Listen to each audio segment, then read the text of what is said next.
मुल्क भर की तरह शेरगढ़ में भी कश्मीरी अवाम से इज़हार यकजहती और आज़ादी कश्मीर के लिए रैलियों का सिलसिला अरूज पर है, जहां शहर भर में मुख्तलिफ तंजीमों और इंतजामिया के ज़ेर एहतमाम बहुत बड़ी रैली का एहतमाम किया गया। वहां मजहबी जमातों खसूसन सुन्नी तहरीक शेरगढ़ के कायदीन ने नमाज जुमा के बाद कश्मीरी अवाम की सब्र इस्तकामत और इनकी कामयाबी के लिए खसूसी दुआ का इनेकाद किया, जिसमें सैकड़ों शहरियों ने शिरकत की। इस दौरान कश्मीरी अवाम के हक में नारेबाजी भी की गई।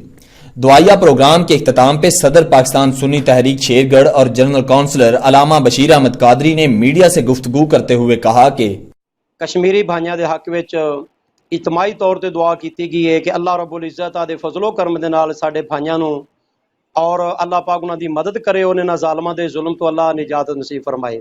और असीं इंशाअल्लाह इस चीज़ का ऐलान पे करने हैं तमाम आका दे गुलाम कि असीं हुकूमत पाकिस्तान और पाक फौज दे नाल असीं इंशाअल्लाह शाना बशाना चल के इंशाअल्लाह इस दे विच इंशाअल्लाह असीं लड़ांगे।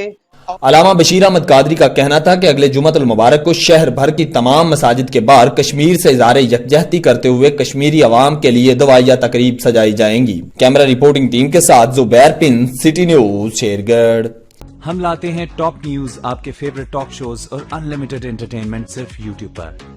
अगर आपने अभी तक हमारा चैनल सब्सक्राइब नहीं किया तो अभी सब्सक्राइब करें और बेल आइकॉन को क्लिक करके हमारी लेटेस्ट वीडियोस के बारे में अपडेट जानें।